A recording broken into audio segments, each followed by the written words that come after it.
Welcome to Coffee and Collaboration. We believe in connecting people. Be sure to subscribe and like our show.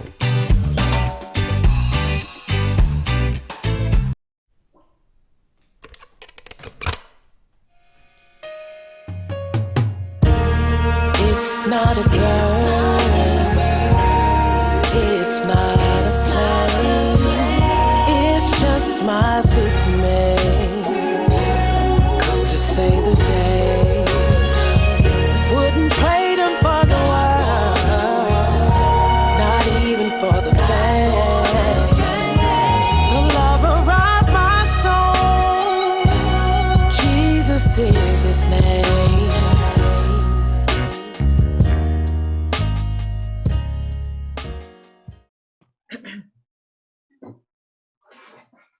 Hello, everyone. Welcome to the Coffee and Collaborations podcast. I'm your host, Kimberly Winborn, and I am excited to be here for Women's History Month with another dynamic woman. We took a little break on Monday, a couple Mondays ago, and did something different and went live. And now we are back with Dionne McGee, also known as McGee. McGee. And I'm excited to have her for so many reasons. Number one, like I said, she's a dynamic woman in business. Number two, it's almost like we grew up together. I've known her forever. And number three, so she's like family. And you always want to elevate your family. Well, you should. You know, right. You want to elevate your family. You should want to see them shine, see them win, and share them with the world. Well, I haven't had the opportunity through the podcast yet, but today is that day. Changes all things, and we'll move forward with her. I'm excited because Dionne has written a book, so she's an author. Number two, she is a speaker and trainer, coach. I mean, the list goes on. So Dionne, can you tell us a little bit about who you are, what your company is, and the whole and welcome to the Coffee and Collaborations podcast. Thank you for having me, ma'am. I have my coffee. I have my iced caramel macchiato. So I am drinking coffee while we are chatting virtually. And thank you for the opportunity to be here. And yes, this is a family venture, if you will. But I wanted to just simply say hello to all and to say, I think you really nailed it, Kim, for real, that I am a speaker. And the honesty behind the speaking is not something that I really had planned in my career. It happened. It's one of those God things, like you got to get this done type thing. Yeah. The book came along with the speaking. Never planned on being an author, but the speaking came from the corporate space. So a lot of people know me from the retail side of Dionne DG McGee, but they don't know about the speaking side. So the speaking side, corporate was where I started, mainly, of course, church, but corporate is where I really began to take it seriously and to monetize it and use that platform to build the brand. And from there, it turned into something really ridiculous that I really hadn't planned for. The book came from that, and from the corporate space, women in corporate America. Hey, can you coach me? I need to have a seat at this executive table, and I don't know how to get there. And I see you sitting at this table. Can you help me walk this thing out? Yeah. So that's how it all unfolded, if you will. And I'm just thankful. I give God all the glory for all of it. And you know what? I want you to tell us exactly, like, when a woman says, I want you to coach me, what are you able to provide? Because there could be someone listening that says, I do need a coach, and she sounds like somebody she's somebody who's dynamic, I like, whose flow I like, right. But what is it that you're coaching these women to do, to go from corporate, within corporate only, or entrepreneurs, or can you explain to us? So my heart is set, and I'm passionate about 3 different umbrellas, if you will, right? Mm-hmm. The first umbrella, because everybody doesn't fit under one umbrella. I don't fit under one umbrella, right? So the first group of women that I work with are mainly those that are not necessarily in corporate, but in the workplace, period, that are trying to grow and excel in corporate and don't know how. You know, when we first started working, it used to be a career plan a career map to help you climb these steps to get to the next level. That is gone. Just like, you were starting a job and you used to get 6 to 8 weeks of training, and then they will release you to go do your job. You better come in knowing it. You better find somebody, or you better crash and burn and figure out what worked and didn't work and figure that thing out, right? Right. So I work with women mainly in the workplace that are trying to grow. My expertise is in the corporate space because that's where I was, right? The other group that I work with are those that have said, hey, I'm throwing in the white towel. I'm done with the workspace. I need to build my business. I need to start this thing. This thing has just been tapping me on my shoulder and I just been sweeping it under the rug. Can you help me strategize on what it is that I can do to monetize the gifts and talents and passions that I already have, right? And there's a lot of people in the workplace, not just corporate, that are dealing with that. Hey, I make pies on the weekend, but I make them for free, or I do this on the weekend. I make baskets, but I'm doing it for my family. No, 2020 is the year that we're sending invoices, we monetizing, and we getting to the next level. My one-off is people have said to me, hey, can I pick your brain? I want to do the speaker thing, but I don't know anyone in my zip code that I can see, touch, and feel that can help me build my speaker brand, that can help me create the signature message. Can you help me? So that's 3 umbrellas, but passionate about all 3 of them, but everyone that I coach does not fall under any specific umbrella, if you will. And I had a strategy call with a gentleman this morning. I do work with men, so I'm saying women, and I say women because I am a woman, and women are the ones that draw to me, but I do work with men as well. The gentleman I worked with earlier this morning, he was like, hey, how do I get this link to this workshop? So I'm having a workshop Saturday that originally was going to be at the Garner Chamber. All things being pandemic at this moment, it is going virtual. So it's going to be an online workshop, just like you and I, right now. It's going to be online. And with that, we're going to do the same content that was going to be live and in living color, because now we have to scale our businesses to still reach clients and just in a different manner. So yeah. And I'm glad you brought that up. So, one of the things that I want to pause and just piggyback off of is that you mentioned business as usual. And that is a part of strategy. And so I want to encourage people, if you're listening, watching, whatever, do what she said. Like, somebody asked me, my conference coming up, my financial literacy conference, is all the way April 11th. Nobody knows what's going to happen. I could have to cancel that physically. But with all this technology, push forward. And if you need to add that to your business model where you're going virtual, this is the time to do it now. This is the time. So I'm glad you said that, because I just wanted to pause really quick and encourage people as a part of strategy, which is what you do. If you don't have any limitations, be able to propel forward. She adjusted that to a virtual conference. Or virtual at the end of the day, if you don't know how to use technology, use this time now to find out, because live events, even from a speaker standpoint, speakers are having to recreate themselves and pull out that creativity. I've had friends that have had engagements already booked, right? And are now speaking on stages in empty rooms because the audience is now streaming in. You got to adapt. So now's the time. If you afraid of technology, you better embrace that thing really quick. Technology is great if we use it for what it was created for. That's right. Don't be afraid of it, because if you are, then you're going to be behind the 8 ball. Now's the time to learn how to use everything that's out there.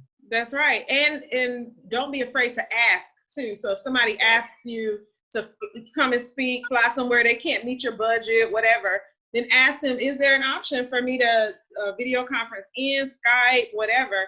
I was asked to come and speak at my college, Elizabeth State, for something. That's 3 hours for me to do. And it was really volunteer, no budget for it. And, you love your college. You don't want to say no. So I asked, is there an option for me to, just Skype in or Zoom in? They were like, oh, nobody's asked us that. Right. And if there was an option, now I don't know if that's still going to happen with all the colleges and everything shutting down, but being innovative. So that we sidebarred just a bit, forgive us, but that's good content. Yeah. People need to know that, and I want to put in a plug really quickly for events. And since we're on the speaker mode, for events where people don't have a budget. And there are a lot of events where people have asked speakers to speak, and there's no budget. Some of this is, nonprofit, etc. First time starting out, the sponsors aren't there and that type of thing, right? But the flip side of that is, and this is what we're going to talk about in the workshop on Saturday. If there's no budget available, but you have a product or a service that you can offer, right, from the stage, you can potentially bring in more income with your product or service than they could ever pay you. That's right. So if it's 200 people in the room and you have a coaching program or you have a book or a workshop or something that you can sell from the stage, first you got to make sure that you can make an offer from the stage. And if that's the case, 20% of those people in the room sign up for it, they couldn't even pay you that. Right. So that's true. Again, creativity and strategy behind the business. That's true. Yes. And, speaking to that point, it just reminded me. So, I love me some Dionne McGee. I was going to have an event last year. She called me out. She called me out because I forgot to reach back out to her.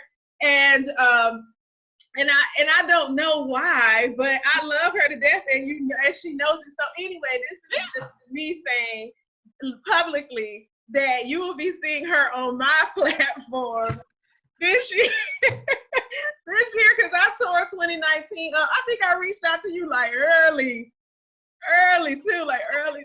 Where is Kim? What is going on? Blah blah blah. And I said that. Out of love. I said because she moving 90 miles an hour. She done forgot or whatever. But I love you, so no, it's good stuff. It's good stuff.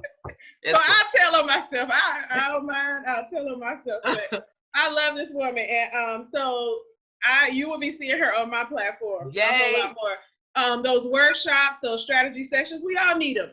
Sometimes we need a tweaking. Like you may rebrand. You may have something new that you want to add to your business and you don't know how to do it. And like she said, she has those 3 different components. So definitely wanted people to understand who you are and what you are. Right. And you can say it much better than I can. And I know that you're a big collaborator. So I want to talk really quickly just about the power of networking in your business and how it has led to some collaborations, and then any that you want to mention and just kind of highlight the process and how it's been successful and or a learning experience. So just this past weekend, because I had some free time, everything that I was supposed to do this weekend, of course, was canceled, postponed over the course of the weekend. So that allowed me to do some things that I have been saying I needed to do, like clean off my desk, this, that, and the other. And in doing that, I have stacks on stacks. I bought this book from Amazon for business cards, right? And just looking at these cards and flipping through some of them, I said, I have met some amazing people over the past few years, like for real, going to networking events.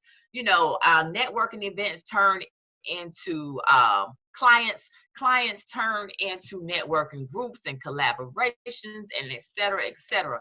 I would not be where I am from a business standpoint had I not gotten out there and network. So we're talking way back, the visionary networking circle, back in the day, like for real, Garner Chamber of Commerce, all kinds of events that I have gone to. These people have collaborated with me, become clients, or I became a client of theirs, or I referred them to someone else, et cetera, et cetera, et cetera.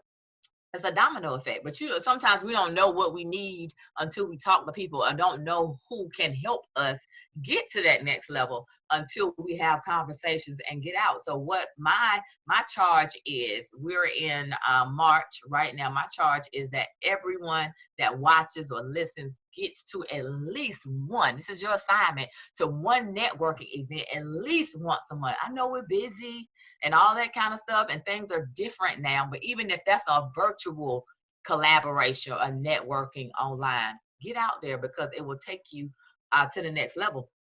But as far as collaborations that I have done, it's too many to name, but I will tell you about for real, I'll tell you about a current one that I am a part of now, and that is Executive Table Talks. Mm-hmm. Executive Table Talks is a collaboration with Denise Wiggins and Michelle Weathersby and myself. We have come together as women that are entrepreneurs, business women, helping other women have a seat at the table to get to the next level, whether it's in the workplace, whether it is from a entrepreneurial standpoint.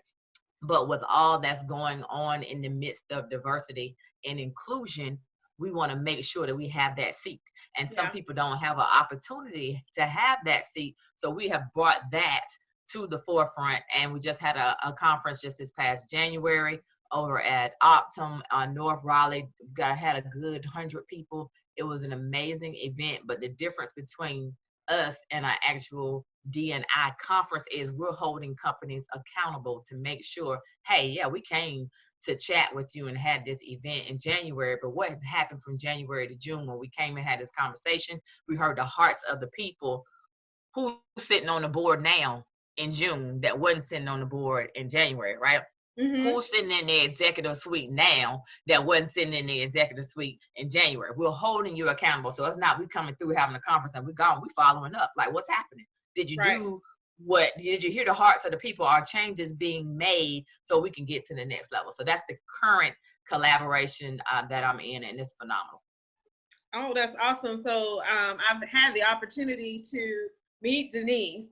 And I've had the opportunity to work with Michelle on a conference. She, awesome. I invited her to be a part of the conference for Triangle Entrepreneur Leadership a couple years ago. Awesome. So I look forward to seeing you all's evolution, like to continue to see that. It's such a great example. You know, you think about 3 women coming together and being able to work in collaboration. And so many people say that women can't work together. And so many people say that Black women can't work together. Yes.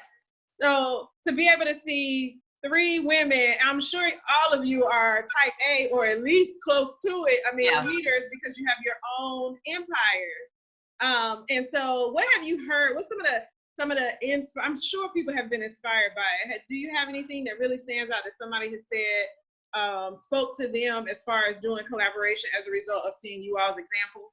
So it's funny you say that. Just this past Wednesday, I spoke at the Women's Business Center 4th annual conference, Moving Forward with Purpose and Setting Your Eyes on 2020 was the caption, right? But after I spoke, we had Executive Table Talks panel there. And that's exactly what one of the ladies said. She raised her hand. She was like, hey, I just got to tell you, the energy between the 3 of you, I'm just sitting here watching it and I'm loving it. Because it's been said that women can't work together, especially African-American women can't work together. And to answer your question, we all 3 of us are type A personalities. So you know that could turn into a cat fight real quick. However, when we get together, it is insane. And when I tell you we're about business. But behind the scenes, it is 100% full-blown, cut up, have a good time, and we don't want to leave each other. It's crazy, for real. Aww. So she's like, I'm just watching your energy and your collaboration right here on this stage, and I'm loving it, right? So we went around the room after the moderator went around the room and said, hey, what do you guys think about this panel? In one word, what can you say? And it was, powerful, informative, the collaboration, networking, next level. One lady said, I feel educated. I feel like I can get to the next level because I see the 3 of you working together. It is possible. I'm like, yeah, it is possible. It is. So we were sitting on the panel like, okay, so for those who are listening, especially the women, since we're focusing on Women's History Month. So those who are listening that are, kind of concerned about that process, what's something that you guys have said, we have to be upfront and open about this, and this. These are things that maybe you outline some core values, maybe you outline the way that you're going to operate, maybe you outline how you discuss concerns or whatever. Like, what are some things that, maybe 3 top things that you guys have said, we have to do this so that we can remain successful? In order for us to remain successful, there's no chief, right? Mm-hmm. And a lot of times when you work with someone, there's one person that's in charge and I'm running this and I'm running that. We all have our own skill set that we bring to the table. That's our value add, right? So I'm good at a certain thing. Denise is good at a certain thing. Michelle's good at a certain thing. But at the end of the day, we took all of that, packaged it up into executive table talk. But at the end of the day, we, in order for us to move forward on something, we all have to agree for it to get to the next level. So that cat fight that I was talking, there is no cat fight, because if one of us says, hey, well, I don't think that's a good idea, and this is the reason why, we table it, we move on, right?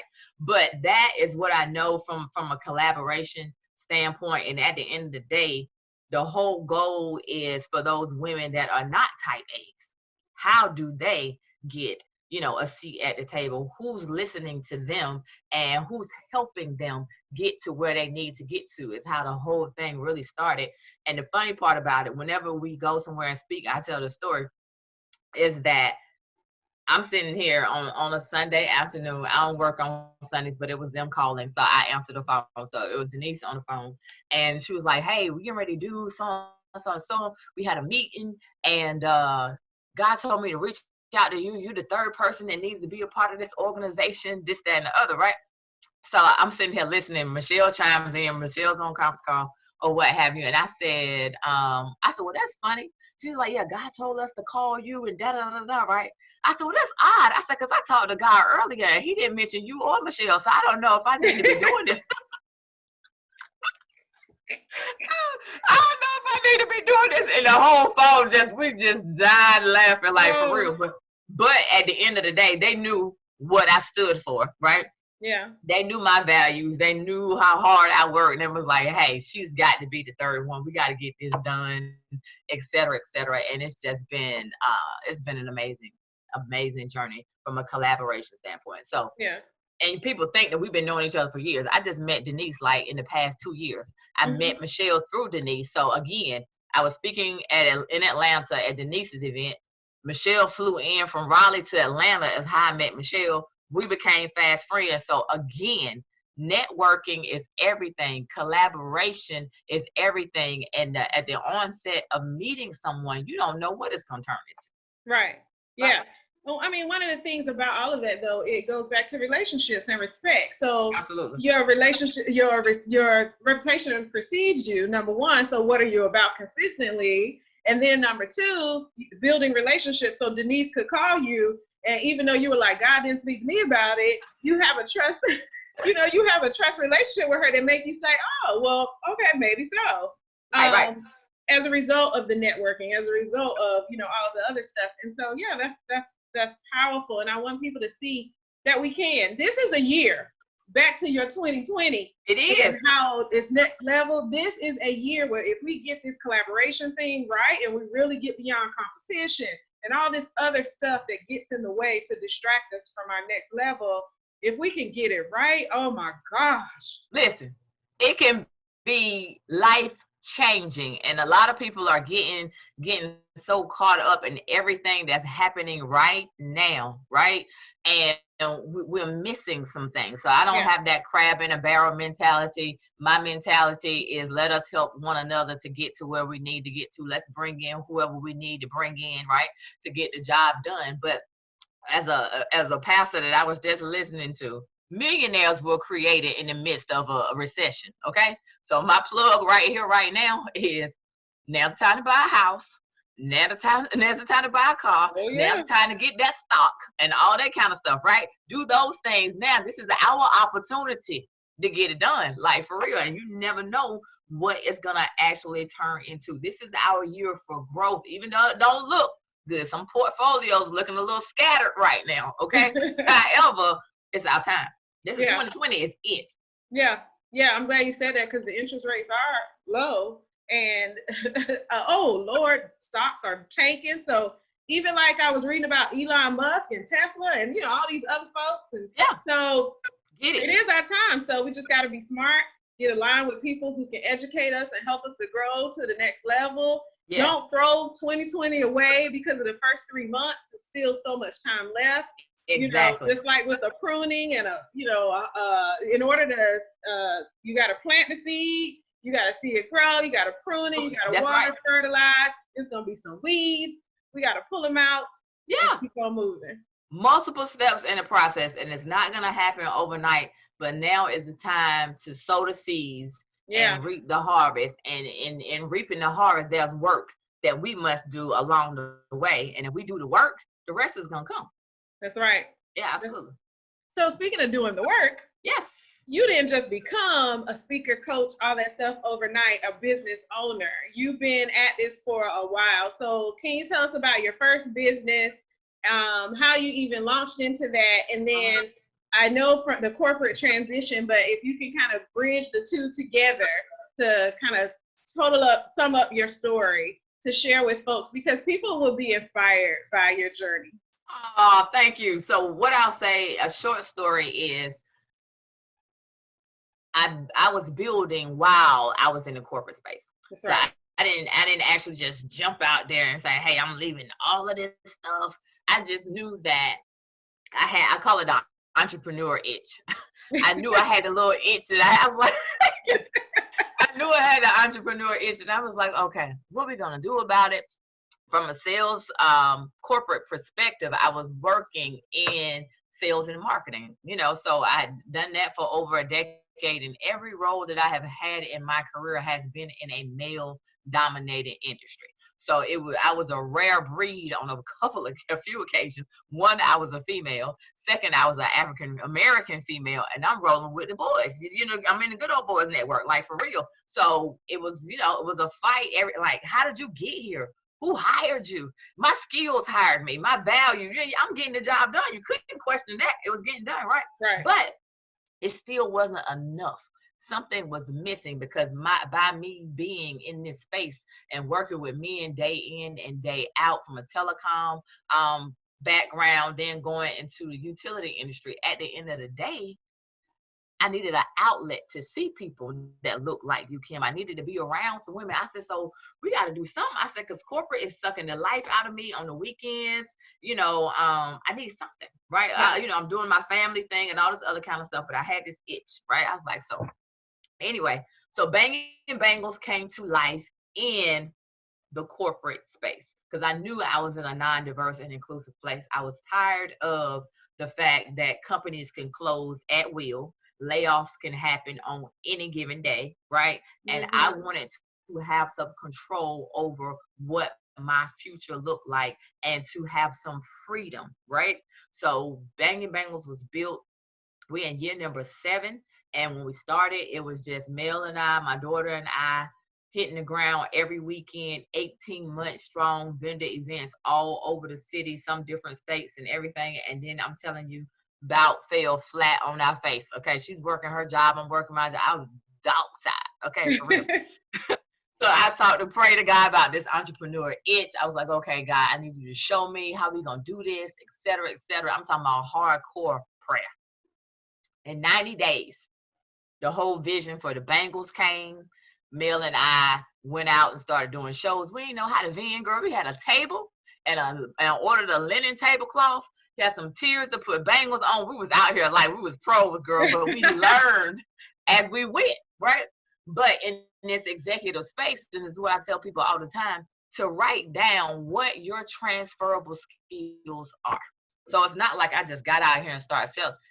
I was a corporate sales exec in corporate America. So I knew how to sell. I knew how to lead a team. I knew how to build teams. I knew how to hire employees. All that I was doing, certified project manager, scrum master, all this stuff, I just stood on the other side of the fence and said, hey, if I'm doing all of this for y'all and I'm making you all these millions of dollars, then I need to start doing some stuff for Dionne. I need to start building a legacy for my kids. So if they decide, you know what, I don't want to work for anybody else, then they have an option to whether they do that or not, right?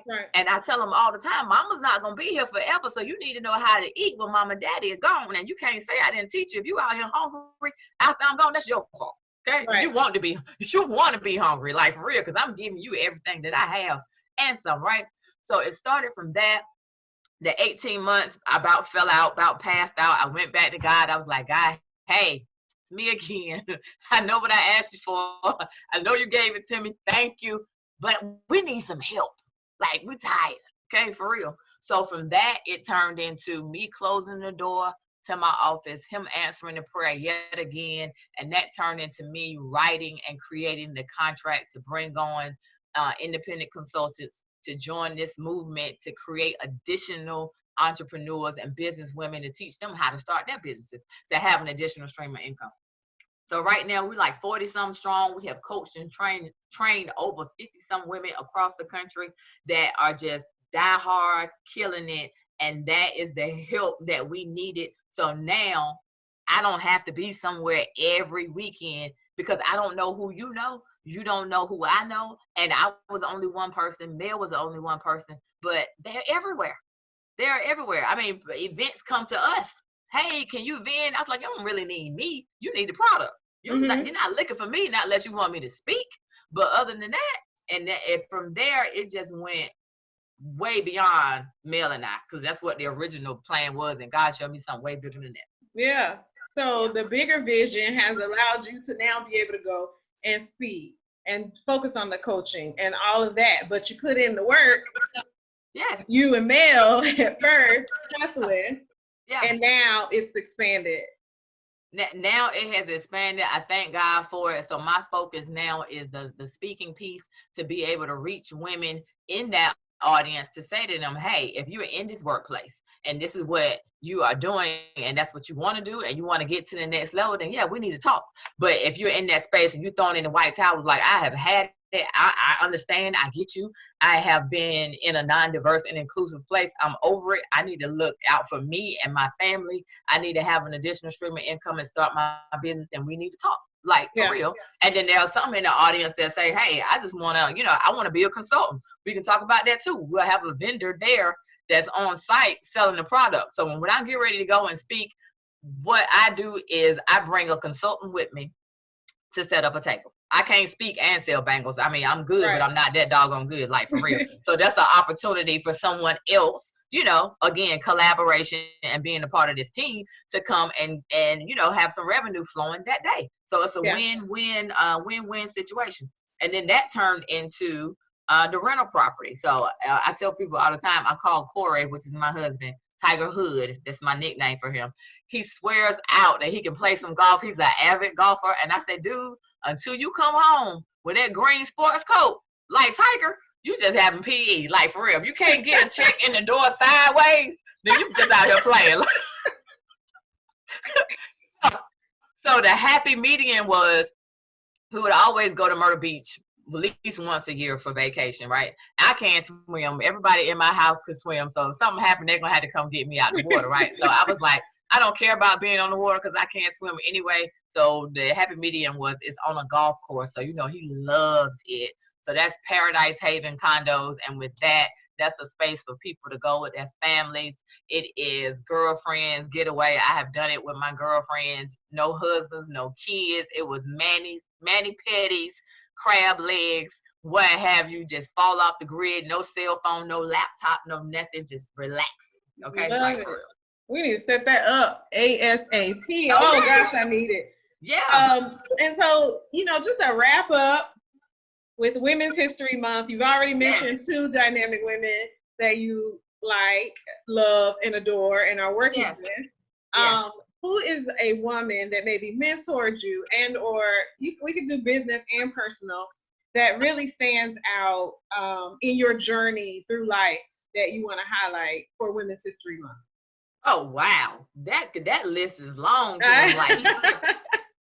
Whew, that list is long, but one of the people that I will name, and it's probably gonna sound crazy because she's younger than me, but it's my daughter.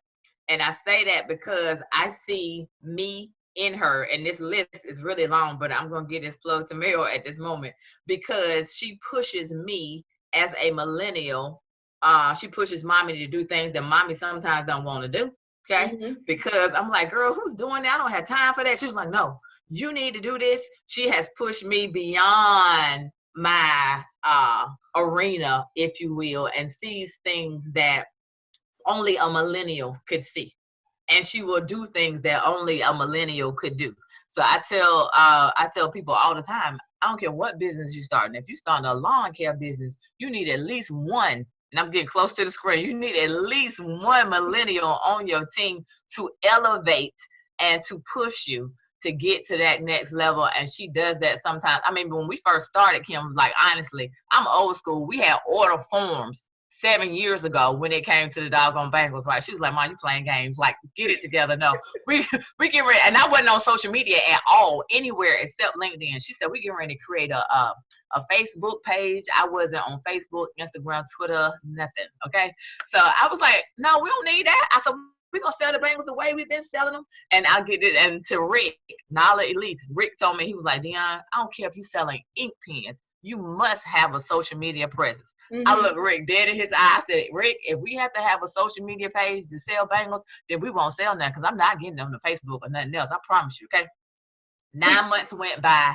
We did it my old school way, right? I wake up one morning, Mill has created a Facebook page. I had a nice little conversation with her, okay? For I was like, nobody asked you to do that. We don't need that. Da-da-da-da-da. We just fine. When she started that page, it went crazy, okay? I had to call Rick back and apologize. He said, you should have did it 9 months ago when I told you. I had to apologize to Mel, okay? But she created the Facebook page. She created the website from YouTube University, mind you. She is not the technical person, but she learned how to do it, right? Yeah. So I give it to her because she has taken multiple businesses that we have and have elevated them to the next level. I love my big baby, for real.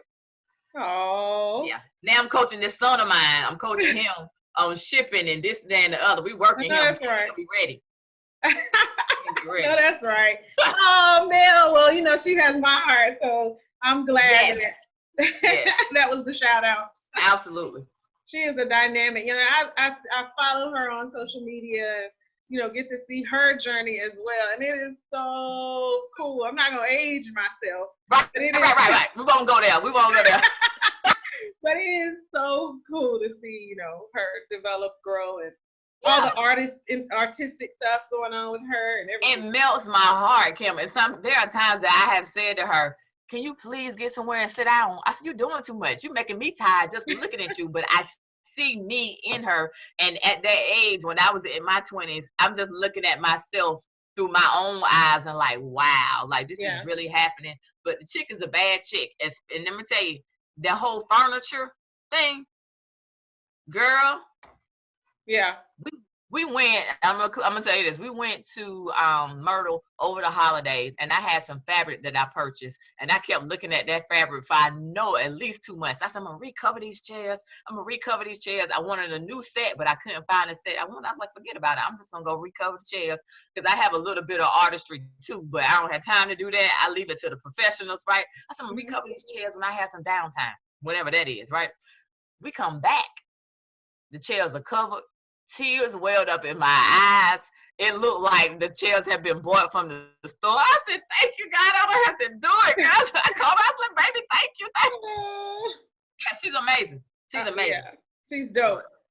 So before we wrap up, we have to talk about the book.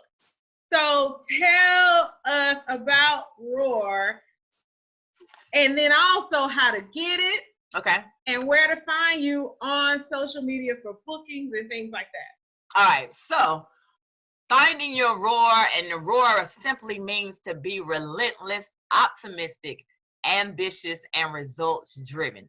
That's what I did to transition out of that corporate space into this whole world of entrepreneurship, if you will. I'll talk about the challenges that I had in the workplace as the only African-American female sitting in the executive suite. 4,000 employees, less than 10% minorities, and you looking at the only one that was in that space. And I was always trying to make a seat at the table for someone else that looked like me. And every time I made that space, they would scoop the chair back over like, nah, you know, we've done our due diligence. We have you to the table. That's enough. I'm like, no, it's not enough, right? Yeah. But as I'm in this space, I'm taking these notes. I'm thinking these notes are for HR, because I had toxic people on my team that didn't want me to be their leader because I looked different than them. So it wasn't inclusive, if you will. So they had issues. And every day was a struggle. Never mind the fact I was already working in a male-dominated industry. So I just started taking notes, right? So my husband says to me, he says, I hope your notes are thorough. I was like, yeah, I think they are, but I tightened up. I even took more thorough notes. So I'm thinking, right? So I'm having meetings with HR to help me get rid of these toxic people. I'm having meetings with my vice president to help me get rid of these toxic people because, you just can't fire people. You have to follow the laws and the rules of HR, et cetera, right? Long story short, nothing is happening, and nothing is happening because whatever she is dealing with as an African-American female can't be that bad because she's still bringing in multi-million-dollar accounts. So it'll die down, it'll go away, right? And I'm still taking notes, right? No relief, nowhere, all right? So I'm sitting in my office, Kim, and just as clear as you can hear my voice right now, God said to me, it's time to write the book. I said, what book? I'm looking out the window. I was like, what book? God, I don't have no book. What do you mean, right? So he was like, all those notes you took for all that time, it wasn't for HR. It was not for for your vice president. It was me trusting you with trouble, allowing you to deal with what you dealt with in that space because I knew your skin was thick enough to take it and to tolerate it. He said, the pen is mightier than the sword. Get to writing now. Never planned on being an author, ever, okay? Ever, ever, ever. The skinny of it, the backdrop is this. My senior editor that I hired on my team left, took another position in New York. We stayed in touch, text message, phone call, email, what have you. She's a Southern girl from North Carolina, and I wanted to keep her on my radar being in New York with all this snow and whatever, right? So we talked all the time. She called me. I told her what I was working on. She says to me, now in the midst of this happening, I'm researching and interviewing editors for the book. So she says to me, she said, oh, I'm so proud of you. She said, but I just wanted you to know, I happen to know an editor that's moving back to North Carolina in the next 30 days that would love to work with you on your project. Girl, I about passed out. I said, you said what to me? She said, yeah. She said, I'm coming home, and if you wouldn't mind, I would love to, because she was there. Now, she's a Caucasian woman. She was there, so she saw what they tried to do to me. So her being the editor on this book only validated what I say in the book because she saw it with her own eyes, right? Wow. It went from that to that. And again, collaboration and networking. I hired her as my employee. We remained friends because the relationship was there. Two Christian women, and she didn't see color. She saw a Christian woman trying to do what was right, and she saw the knives in my back. She said, no, ma'am, I'm here to help, okay? The rest is history. Finding Your Roar is available on Amazon. It has been life-changing, not just for me. It was therapeutic for me, but it has helped so many in that space. I have met hundreds, if not thousands of women that have said, how did you know my story? I dealt with the same thing in the workplace. I started a business because of the things that was happening in the workplace. I was tired and I was sick of it. So I had to become an entrepreneur. I was forced to be an entrepreneur. So I share the story when I talk. It is life-changing. And as far as booking goes, you can visit dgmcgee.com. I am available for the speaking. I am here for the coaching to help people strategize and get to the next level. Super excited to collaborate and work with whoever. And I thank you, ma'am, for the opportunity to be able to share today. Awesome. So guys, just in case you missed that, that is dgmcgee.com. Go check her out. It'll connect you to everything. And you can find Banging Bangles on all social media. Yes. You can find DJ McGee also on social media. And then Executive Table Talks, do you all have your own? Yeah, Executive Table Talks is all social media as well. Yes. All social media. Okay. Yep. Okay, I know I was following you all on Instagram. So awesome. I'm so glad to have you. Thank you. I appreciate it. You're welcome. Couldn't have asked for and gotten a better guest for Women's History Month. Finally, yes. Hopefully I can redeem myself. You are redeemed, ma'am. I love you. Thank you. You guys make sure to continue to follow Coffee and Collaborations. First of all, coffeeandcollaborations.com. And then you can find us on all social media at Coffee and Collaborations, except for Twitter. That's Coffee and Collab. You know how they kind of You gotta show the characters, yes. Coffee and Collaborations is too long, but if you use hashtag Coffee and Collaborations, you'll find us everywhere. And then also on YouTube. We are growing. We are excited. Yes. Please continue to follow us for updates, new things, events. And we want to today highlight our sponsor as we close out. LaTonya Miori is a gospel singer, and she is releasing her new single called Superman very soon. And so we are going to be playing that and sharing more information about her upcoming event, which has now been changed to March 27th. However, we're going to follow the news and follow LaTonya to see if that needs to change again, but we'll definitely share everything on our social media so you can stay connected and informed. So thank you, LaTonya Miori, national recording artist, for supporting Coffee and Collaborations and trusting us with your brand. And we're excited about your new CD. You guys have a great rest of the week.